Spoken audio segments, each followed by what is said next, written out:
आमदार साहब के 4 साल बेमिसाल आज इस तकरीब के सब मेन पेज पे हाफिजुर्रहमान साहब दावत सरकार हैं। आज इस तकरीब के हीरो, इस तकरीब के दूल्हा साहिब इस्तिकबाल धुलिया शहर के हर दिल अजीज आमदार, सबके चहीते, सबके लाडले, ऐसे होनार आमदार आली जनाब डॉक्टर फारूक शाह साहब, स्टेज पर बैठे हुए तमाम मुअज़्ज़ज़, मोहतरम, मुकर्रम, मेहमान इकराम, दोस्तों, साथियों और नौजवान बच्चों। एक बादशाह था और उसका एक वजीर था। बादशाह और वजीर बहुत ज़्यादा दोनों में दोस्ती थी। बादशाह जहाँ जाता वजीर को साथ ले जाता, कभी वजीर को अपने आप से जुदा नहीं करता। एक मर्तबा बादशाह सलामत ने शिकार का प्लान बनाया, अपने वजीर को बुलाया कि हमें शिकार करना जाना है, औजार वगैरह चेक कर लो। बादशाह जो है छुरी वगैरह चेक करता हुआ था, तो जब छुरी की धार देखता है तो उसके हाथ में जख्म हो जाता है और खून बहने लग जाता है। जो उसका वजीर होता है वो कहता है अच्छा हुआ, अल्लाह जो भी करता है अच्छा करता है। वजीर की एक आदत थी कि उसकी जिंदगी में जो भी हादसा होते थे, अच्छे हो या बुरे हो, वो हमें बेहतर करता है। अब बादशाह की उंगली कट गई और वजीर कहने लगा अच्छा हुआ, अल्लाह जो करता है बहुत अच्छा करता है। बादशाह को गुस्सा आ गया, उसने कहा सिपाहियों, इस वजीर को कैद कर लो, उसको बेड़ियां डाल दो उसके हाथ में। जब सिपाहियों ने उसके हाथ में बेड़ियां डाल दी और उसको कैद खाने में जाने लगे, तो वजीर ने फिर कहा अच्छा हुआ, अल्लाह जो करता है बेहतर करता है। अब बादशाह सलामत शिकार के लिए अपने मुसाहिबीन के साथ रवाना हो गए। इत्तेफाक आंधी आ गई, सारे साथी बिछड़ गए, बादशाह सलामत अकेले रह गए, जंगल में भटक गए। भटकने के बाद जंगली लोगों ने उनको पकड़ लिया और उनके सरदार के पास में लेकर गए। वो खूंखार कबीले के लोग थे, पुराने जमाने के लोग थे। उन्होंने कहा अपने सरदार से कि सरदार, ये जो बंदा आया है इसकी बलि चढ़ाना चाहिए, देवता के सामने इसकी हम बलि चढ़ाएंगे।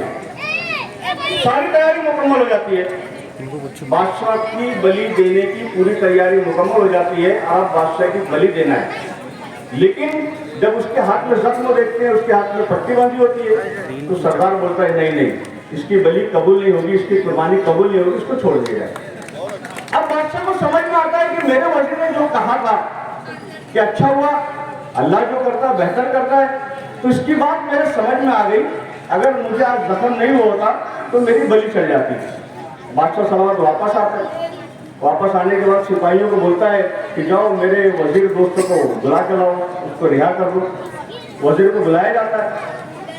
बादशाह सलामत कहता है कि मेरे को बात समझ में आ गई कि मेरा हाथ कटा, तुमने बोला कि अच्छा हुआ, अल्लाह जो करता है बेहतर करता है, लेकिन जब मैंने तुम्हें कैद में डाल दिया तो तुमने जब भी कहा कि अच्छा हुआ, अल्लाह जो करता है बेहतर करता है, ये मेरी बात समझ में नहीं आई।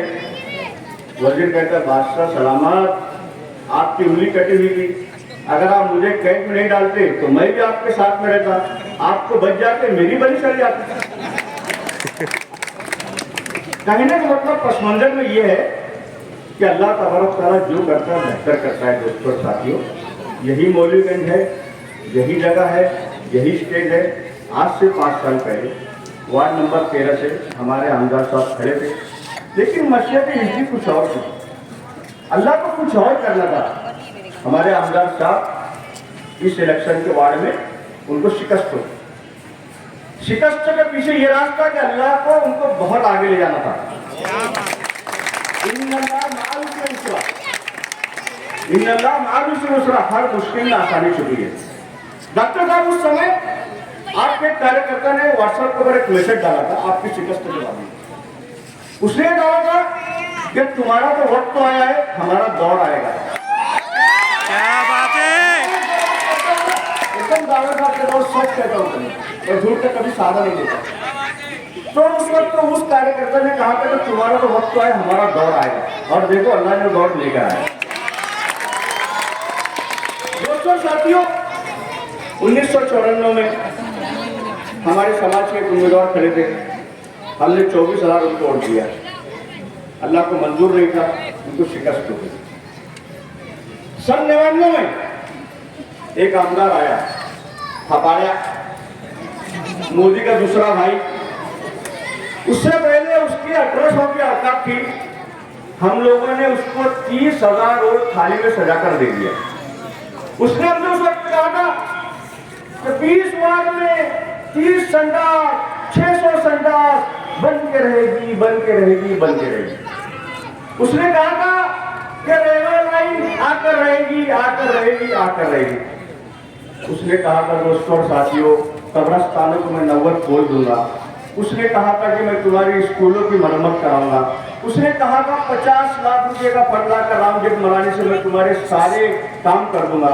लेकिन दोस्तों और साथियों, धोखेबाज ने हमारा कुछ भी काम नहीं किया, उसने हमें धोखा दिया और हमारे वोट जाए हो गए। उसके बाद में सन 2004 में फिर एक आमदार चुनकर आए। मैं यहाँ सच बोलने के लिए खड़ा हूँ दोस्तों और साथियों, राजवरण कदम मारे साहब, वो जीते। हमने उनसे कहा कि देखो आपकी जीत में 30% जो है अल्पसंख्यक का हिस्सा है। हमारी आपसे दरख्वास्त है, हमारी आपसे गुजारिश है कि आप जो भी फंड लाएंगे कम से कम 30% हिस्सा हमारे यहाँ लगना चाहिए। मैं दावे के साथ कहता हूँ कि उन्होंने 30 नहीं 50% जो अपने फंड का हिस्सा अल्पसंख्यक इलाकों में लगाया। 5 साल हमारे वो भी गुजर गए। फिर उसके 10 साल फिर हमारे मोदी के बड़े भाई आए। 10 सालों तक उन्होंने हमारा कोई भी काम नहीं किया, न हमारे तरफ देखा, बल्कि हमारे जो लोग गए तो उनको डायरेक्ट उसने कहा कि मैं तुम्हारे वोट थोड़ी चुनकर आया हूं। लेकिन अल्लाह का करम है, अल्लाह का एहसान है कि अल्लाह तबारक तआला ने 70 सालों के बाद हमारे दुख को, हमारे गम को, हमारी तकलीफों को समझा, हमारे बुजुर्गों की दुआओं को सुना और एक ऐसा हीरा डॉक्टर फारूक शाकिर जैसे आज हमारे पास उन्होंने दिया कि अल्लाह का एहसान करम है। दोस्तों और साथियों, जब डॉक्टर साहब चुनकर आए, हम लोग मुखालिफ खेमे में थे, तो डॉक्टर साहब का हर हफ्ते अखबार में आता था 2 करोड़ की निधि, 5 करोड़ की निधि, ये निधि लेटर देते थे। तो हम लोग मजाक करते डॉक्टर साहब, हम लोग मजाक करते थे दोस्तों लोग, यार ये सारे मिनिस्टर जो है मुंबई के अंदर बुद्ध के दिन ऐसा हाथ बांध के बैठे हुए, यार वो दूल्हे का आमदार आएगा तो उसको 1 करोड़ देना है, यार वो दूल्हे का आमदार आएगा उसको 2 करोड़ देना है। हम लोग मजाक कर रहे थे, सही कह रहा हूँ भाई। लेकिन जब काम का डंका लगा तो हमने बातों में से उंगली दबा ली, नहीं यार ये बंदा, इसमें कुछ दम है यार, ये जो बोल रहा है करके बताता है, जो मैं बोलता हूँ करके दिखाता हूँ। मैं जो कहता हूँ करके दिखाता हूँ और जो मैं नहीं बोलता हूँ डिफरेंट करता हूँ।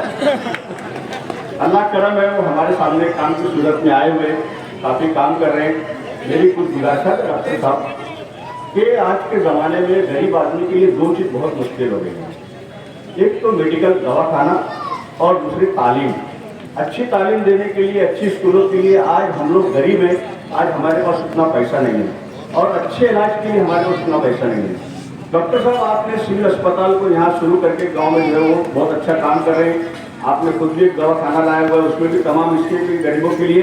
लेकिन मैं एक दरख्वास्त आपसे करूँगा कि जिस तरीके से केजरीवाल ने दिल्ली के अंदर म्यूनिसिपल कॉर्पोरेशन की स्कूलों को मॉडल स्कूल बनाया, ऐसी स्कूल बनाएंगे कि प्राइवेट स्कूल वाले भी समझ रहेंगे कि क्या स्कूल है। मेरी आपसे गुजारिश है कि ये वक्त जो बचा है, बराए मेहरबानी बराए करम, अगर आप 25 नंबर, 4 नंबर, 8 नंबर और म्यूनिसिपल उर्दू स्कूल जितनी भी है 20 नंबर, अगर आप उसकी काया पलट देंगे, अगर आप उसको सुधार देंगे, एक मॉडल स्कूल बनाएंगे, तो ये जो हमारे नन्हे मुन्ने बच्चे हैं ये अच्छी तालीम हासिल करेंगे। और जो हम हाथ रोना रो रहे हैं, आज हम मसावत का रोना रो रहे हैं, आज हम नाइंसाफी का रोना रो रहे हैं, आज हम तासुब का रोना रो रहे हैं, आज हम गैर जानिबदारी का रोना रो रहे हैं, आज जो फिरका परस्त जमातें, फिरका परस्त तंजीमें हमको कुचलने के लिए तैयार है, हमको बर्बाद करने के लिए तैयार है, आज हम उनके आंखों में आंख डालकर बात नहीं कर सकते। आज हम एक सिस्टम का हिस्सा नहीं है। अगर हम ताला तालीम हासिल करेंगे तो इंशाअल्लाह ताला सुम्मा इंशाअल्लाह ताला हम सिस्टम का हिस्सा बन जाएंगे, अपने हुकूक को लेंगे और अपने हुकूक को आवाम तक पहुंचाएंगे इंशाअल्लाह सुम्मा इंशाअल्लाह। मेरी दरख्वास्त है, मैं इतना कहकर अपने जगह लेता हूँ और एक शेर के साथ में रुखसत होता हूँ। हकीकतों की चादर में लिपटे हैं अफसाने तेरे, हकीकतों की चादर में लिपटे हैं अफसाने तेरे, दोस्त तो दोस्त, दुश्मन भी है दीवाने तेरे। जय हिंद, जय महाराष्ट्र।